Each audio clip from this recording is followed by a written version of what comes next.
Sejak mualaf, Ruben Onsu merasakan banyak hal luar biasa ketika fokus beribadah pada Allah Subhanahu wa Ta'ala. Ruben Onsu mengatakan Habib Utsman bin Yahya, suami Kartika Putri, salah satu sosok yang selalu menguatkan mentalnya sebagai seorang mualaf sebelum dirinya mengumumkannya ke publik.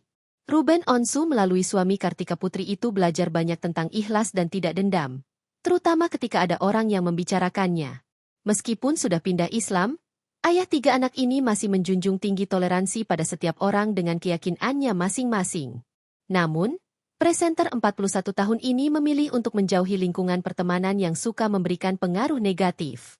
Sebab, Ruben Onsu mengatakan langkahnya masuk Islam ini juga membuka matanya terhadap orang-orang yang memberikan pengaruh negatif di lingkungannya.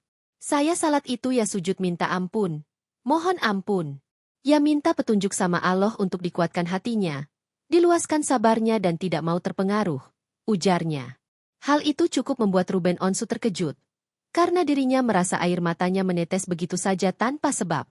Habib Utsman bin Yahya mengatakan air mata itu bisa menetes bahwa karena seluruh tubuh Ruben Onsu ingin menyampaikan pesan tanpa membuat mulutnya berucap apapun.